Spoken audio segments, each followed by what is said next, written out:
Hi, ഞാൻ ഇന്ന് വന്നിരിക്കുന്നത് ഒരു വെറൈറ്റി പൂരിയുടെ റെസിപ്പി ആയിട്ടാണ്. നമുക്കിന്ന് അരിപ്പൊടി കൊണ്ട് എങ്ങനെയാണ് പൂരി തയ്യാറാക്കി എടുക്കുന്നതെന്ന് നോക്കാം. ഇത് കാണാൻ നല്ല വെളുവെളാന്നിരിക്കും. നല്ല സോഫ്റ്റ് ആൻഡ് ടേസ്റ്റി ആയിട്ടുള്ള ഈ പൂരി എങ്ങനെയാണ് തയ്യാറാക്കി എടുക്കുന്നതെന്ന് നോക്കാം.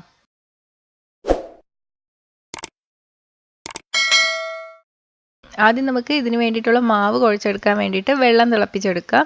ഞാനിവിടെ 1 കപ്പും പിന്നെ ഒരു 2 ടേബിൾ സ്പൂൺ വെള്ളം കൂടിയാണ് ഒരു പാത്രത്തിൽ എടുത്തിരിക്കുന്നത്. ഈ 2 ടേബിൾ സ്പൂൺ വെള്ളം ചേർക്കാതിരിക്കരുത്, എന്നാലേ മാവ് നല്ല പെർഫെക്റ്റ് ആയിട്ട് കുഴച്ചെടുക്കാൻ പറ്റുള്ളൂ. ഇനി ഇതിലോട്ട് ആവശ്യത്തിന് ഉപ്പ് ചേർത്ത് കൊടുക്കാം.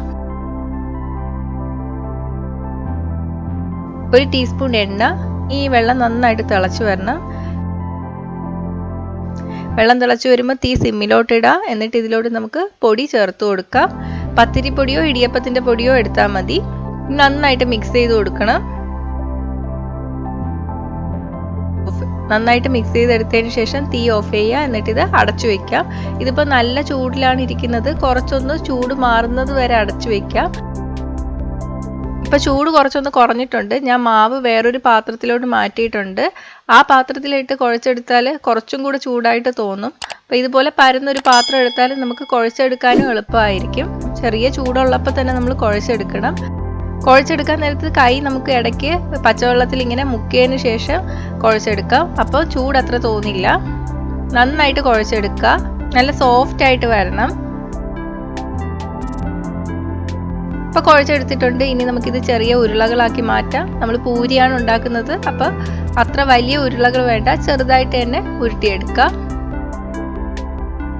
ഇപ്പൊ ഞാനിത് ഉരുട്ടിയെടുത്തിട്ടുണ്ട്. നമുക്കിത് പരത്തിയെടുക്കാം. അതിന് വേണ്ടിയിട്ട് ഞാനിവിടെ പൂരി പ്രസറാണ് യൂസ് ചെയ്യുന്നത്. ഇതുണ്ടെങ്കിൽ ഇത് എടുക്കുക, ഇല്ലെങ്കിൽ ചപ്പാത്തി പലവയിൽ കുറച്ച് എണ്ണ തടവിയതിന് ശേഷം പരത്തിയെടുത്താലും മതി. അപ്പൊ ഇതുപോലെ വച്ചിട്ട് പ്രസ് ചെയ്തെടുക്കാം. ഇതിപ്പോൾ കറക്റ്റ് റൗണ്ട് ഷേപ്പ് വന്നിട്ടുണ്ട്. ഇനി ഞാൻ കട്ട് ചെയ്തൊന്നും എടുക്കുന്നില്ല. നിങ്ങൾക്ക് വേണമെങ്കിൽ ഒരു പാത്രം വെച്ചിട്ട് കട്ട് ചെയ്തും എടുക്കാം. അപ്പൊ ഇതുപോലെ തന്നെ എല്ലാം പരത്തിയെടുക്കാം. ഇനി നമുക്ക് എണ്ണ ചൂടാക്കി എടുക്കാം. ഞാനിവിടെ സൺഫ്ലവർ ഓയിലാണ് എടുത്തിരിക്കുന്നത്. വെളിച്ചെണ്ണ എടുത്താലും കുഴപ്പമൊന്നുമില്ല. ഇനി എണ്ണ നന്നായിട്ട് ചൂടായിട്ട് വരണം. മീഡിയം തീയിലിട്ടിട്ട് വേണം നമ്മൾ പൂരി വറുത്തെടുക്കാൻ വേണ്ടിയിട്ട്. എണ്ണ ചൂടായിട്ട് വരുമ്പോൾ ഓരോന്നായിട്ട് ഇട്ട് കൊടുക്കുക. എന്നിട്ട് തവി കൊണ്ട് നടുക്ക് ഇങ്ങനെ പ്രസ് ചെയ്ത് കൊടുക്കുക. അപ്പം നന്നായിട്ട് ഇങ്ങനെ പൊങ്ങി വരും. പൊങ്ങി വന്നതിന് ശേഷം നമുക്ക് തിരിച്ചിട്ട് കൊടുക്കാം. തിരിച്ചിട്ടതിന് ശേഷം നമ്മൾ തവി കൊണ്ട് പ്രസ് ചെയ്യേണ്ട. അങ്ങനെ പ്രസ് ചെയ്താൽ മോൾ ഭാഗം നല്ല മൊരിഞ്ഞിട്ടാണ് ഇരിക്കുന്നത്. പെട്ടെന്ന് തന്നെ പൊട്ടിപ്പോകും.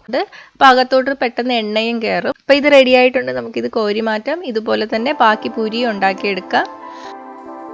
ഇത് ചൂടോടുകൂടി കഴിക്കാനാണ് നല്ല ടേസ്റ്റ്. ഏത് കറിയോടൊപ്പം വേണമെങ്കിലും നമുക്ക് കഴിക്കാം. ചിക്കൻ കറി ആയിരുന്നാലും മുട്ടക്കറി ആയിരുന്നാലും എല്ലാം നല്ല കോമ്പിനേഷനാണ്. അപ്പോൾ വെള്ള കളറിലിരിക്കുന്നതുകൊണ്ട് കുട്ടികൾക്ക് നല്ല ഇഷ്ടമാവും. അപ്പോൾ ഇത് ഒരു പ്രാവശ്യമെങ്കിലും വീട്ടിൽ ട്രൈ ചെയ്ത് നോക്കുക. ട്രൈ ചെയ്ത് നോക്കിയിട്ട് നിങ്ങളുടെ അഭിപ്രായം കമൻറ്റ് ചെയ്യുക. ഇഷ്ടമായെങ്കിൽ ലൈക്കും ഷെയറും ചെയ്യുക. ഇഷ്ടപ്പെട്ടില്ലെങ്കിൽ ഡിസ്ലൈക്കും ചെയ്യുക. കൂടുതൽ റെസിപ്പികൾക്കായിട്ട് ചാനൽ ഇതുവരെ സബ്സ്ക്രൈബ് ചെയ്യാത്തവർ സബ്സ്ക്രൈബ് ചെയ്യാൻ മറക്കല്ലേ. കൂടെ ആ ബെൽ ബട്ടൺ ക്ലിക്ക് ചെയ്തതിന് ശേഷം ഓൾ നോട്ടിഫിക്കേഷൻ സെലക്ട് ചെയ്യുക. അപ്പം ഞാൻ അപ്ലോഡ് ചെയ്ത ഉടൻ തന്നെ എല്ലാ റെസിപ്പീസിൻ്റെയും നോട്ടിഫിക്കേഷൻ നിങ്ങൾക്ക് ലഭിക്കും. അപ്പോൾ അടുത്തൊരു റെസിപ്പി ആയിട്ട് കാണാം. ബൈ.